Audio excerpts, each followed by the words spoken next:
So the console server is responsible for all the communication with the editor that I talked about in the overview introduction.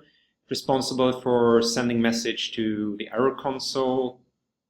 It also does things like file serving. It's used for sending the profiler data to the profiler and so on. All kinds of communication between the engine and other tools. We use WebSockets for this. We used to have our own protocol, but we switched to WebSockets for better compatibility. And there's a single class that manages this. It's in webserver.h, and it handles all this communication. So basically, it receives. It creates a server on a specific port and accepts client connections, and then it takes the information, then it parses the information that comes in from the client and stores it as a bunch of requests that we can process and respond to. So the requests are either HTTP requests. It's actually not just a WebSocket server. You can also use it as a regular HTTP server. If you want to serve a web page from within the engine, you can do that. But mostly we use the WebSocket interface. So we can sort of poll this server every frame to find out which WebSocket events we got from clients, and then we can reply to them by sending either text frame or binary frames through the WebSocket protocol. And a request looks something like this. There's a unique ID to identify the specific client that we're working with.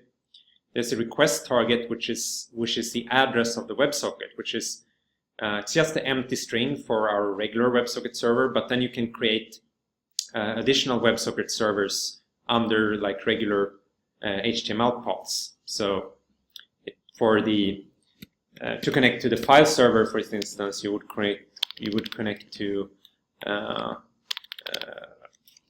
your local host address and then file server. That would sort of be the URL for connecting to the file server WebSocket.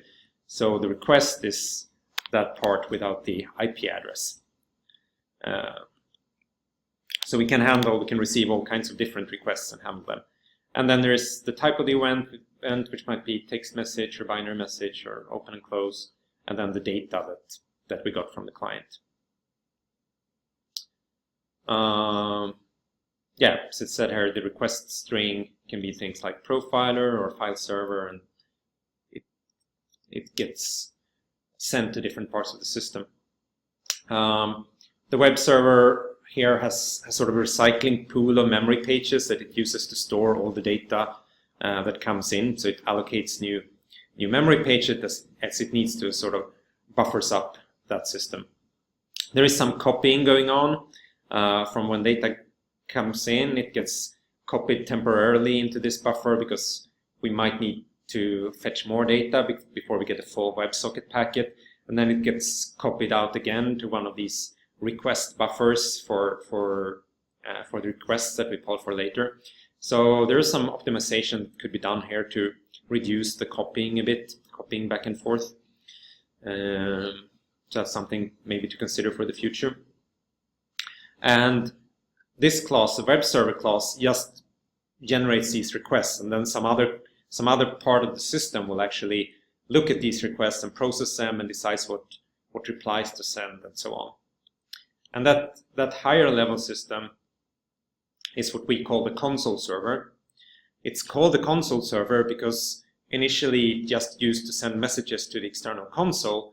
Now it has kind of a bit of an extended functionality, but we still refer to it as the console server because names tend to stay around. So the console server owns this main web server of the application. You can create additional web servers if you want. Usually we don't, but nothing prevents you from that. But the console server owns the main one. And the console server is a singleton object that you can get with just a singleton function. You can get access to it so that you can send logging messages, for instance, from any part of the code. You can just get this object and send messages to it. Other system can hook into this. So this console system is responsible for processing all the events and pumping them. But other systems can hook themselves into this, to the console server, to process specific requests. So normally the console server itself just replies to requests with the empty string, so requests that just go straight to the IP and don't have a subpath. But other systems hook themselves into specific subpaths. So the profiler, for instance, hooks itself into the profiler subpath. So if anyone connects to the profiler, all the messages will be sent to the callback that the profiler sort of registers with the console server. And other systems can register themselves this way too. And if you would want to add some new system, you can hook yourself into some other address here and do special processing. There's also a function called Detach, which can be kind of useful. What Detach is used for is for taking over the socket from the web server. So normally this web server class manages all the clients that come in and send messages to them and receive them. But sometimes you want to take more detailed control over the conversation. For example, if the web server depends on the main application loop sort of pumping it. It needs to get an update from that before it can send data. So if you need to send data more quickly, if you're really concerned about performance, you might want to have your own custom thread that runs the socket rather than on waiting for updates on this central web server object. And then you can use this detach system. Basically, the detach system is a way of saying to the web server, don't worry about this particular client connection anymore. I will manage it, and I will send and reply all the messages, and you don't have to care about it. So the file client does this, for instance, or the file server, I should say, rather does this, for instance, because we really want to load files as quickly as possible when we load files over the network. So it spawns a custom thread for doing this. Similar to this hook WebSocket, you can also hook HTTP if you want to serve your own web pages. You can hook the HTTP messages and return HTML pages for requests. So as I said, the console server itself manages the default connection when the request string is empty. And that is used by tools and the editor console when they want to communicate with the engine. So the protocol for this connection is that messages are JSON objects with a type field that sort of specifies what kind of message we're sending. So we will do routing of the message based on this type field. Now, if you hook your own WebSocket, processor into the system, you can use whatever protocol you like. And some of the systems, for example, the file client uses a binary protocol because it's more efficient. It doesn't have to convert back and forth to JSON all the time. So if you use your own WebSocket protocol, you decide the protocol and you process the messages however you like. But for this request string, which is managed by the console server defines the protocol. And again, there's another hook mechanism here. So you can call hook receiver on the console server to hook messages that are sent to this default request string. So you do that, you call hook receiver, you send in the type field that you want to match, and then you get a callback whenever a message of that type comes into the console server. So in your callback function, you can sort of process this message and send a reply to it. Do whatever you need to do. And there are lots of these message types in the engine. You can search. If you search the engine code for hook receiver, you can sort of find all of them and see what they do. But I've listed some of the more important ones here. There's a script receiver, which we saw up here, which basically just means that you're sending a script for the Onion, like a piece of Lua code for the Onion to run. So the Onion will receive this and run the Lua code in this string, and the result will be printed to the console. And this is mostly what the editors use to communicate with the Onion. They send Lua commands. There's also something called command, which sends a console command, which is like a simplified version of a script. I'll talk a bit more about that later. There's the Lua debugger type, which is used by the Lua debugger to set breakpoints, evaluate variables in Lua, and so on. This is done by sending messages with this type tag. There's compile type tag, which is used by the asset server. As I said, the asset server accepts requests for compiling data. So if you want to compile data, you send a message with type compile, and you specify the source directory, the destination directory, the platform, and whatever other information is needed for the compile. So all of these things are done through the same server mechanism here. Another important message type is what we use for logging. That is usually not sent to the Onion. That is sent from the Onion to connected consoles. So whenever the Onion wants to notify the connected consoles about something that might be fishy or some error, it sends one of these messages. So type message. It has a level that can be warning or error. It has a system parameter that says which system the problem is in. It has a message field, and so on.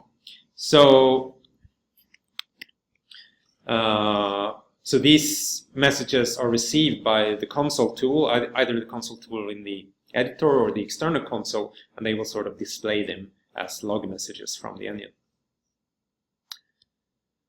So I said a little bit about console commands earlier. The idea behind the console commands is to provide a command line-like interface to the Onion. So this is sort of inspired by the drop-down console that you have in Quake and similar things where you can just type commands. So the way you use it is you type a command like physics debug raycast or something like that. Looks like a regular command line command basically. And what you type gets converted into a JSON message, which is a type command, and then you have the command, then you have a list of arguments. And what happens when the Onion receives this is that the Onion will actually convert this to a Lua call. So it will call, if it starts with physics here, it will call physics in the console table. It's a global table in Lua. So it will call a physics function in that and call it with the parameters here as arguments.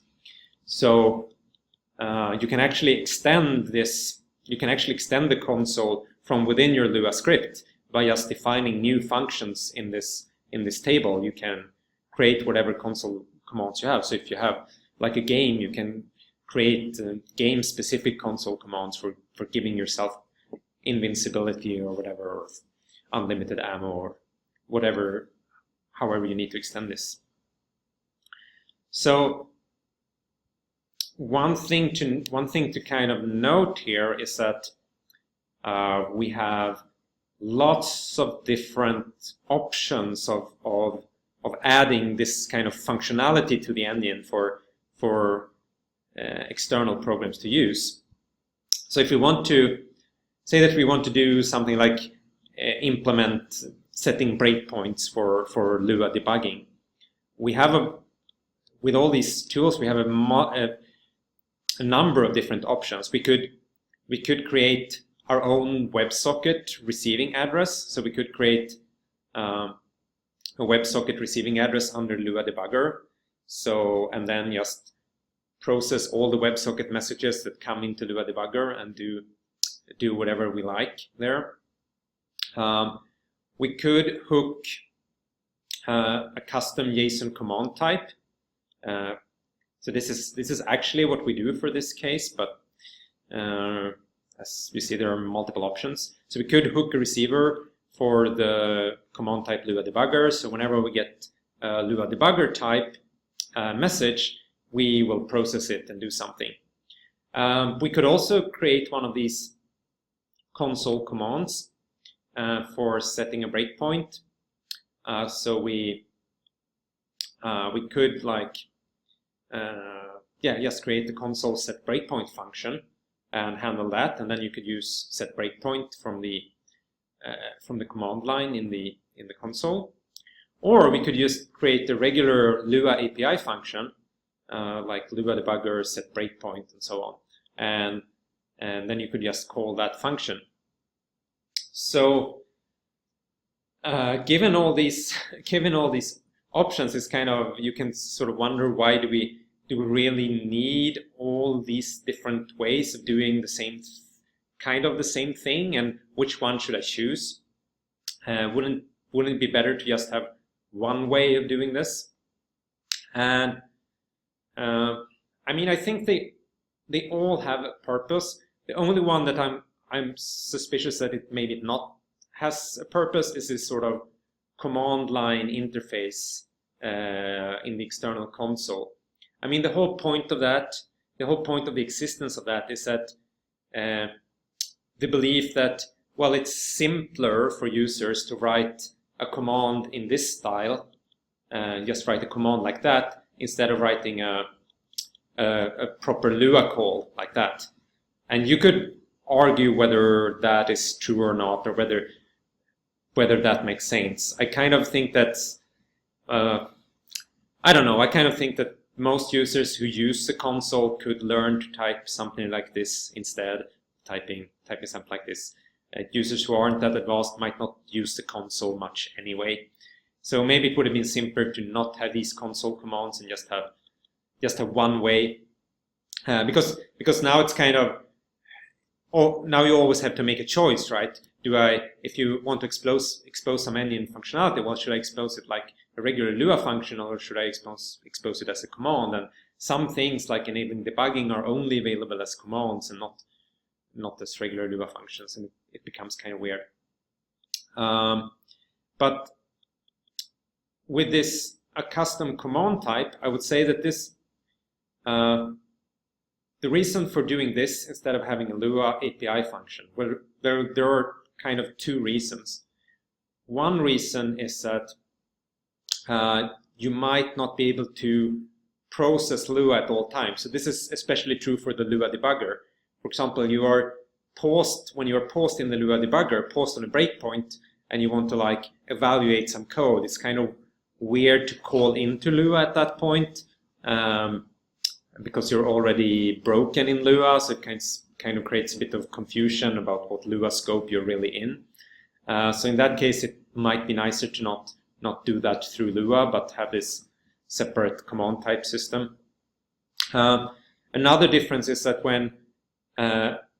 if we use Lua API and we want to call it from a tool, then we sort of have to encode everything into Lua. So we have to use Lua escape rules and Lua escape syntax in order to form a string that can be parsed by Lua.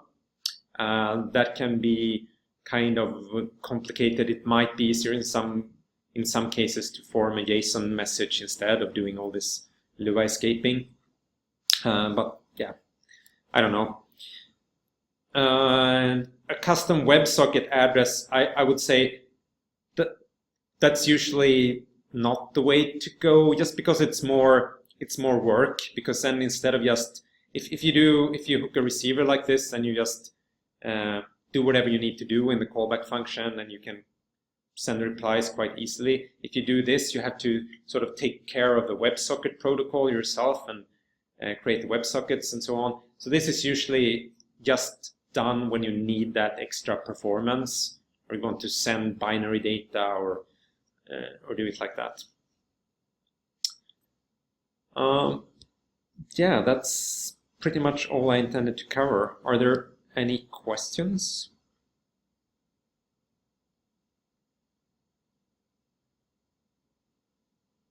On this?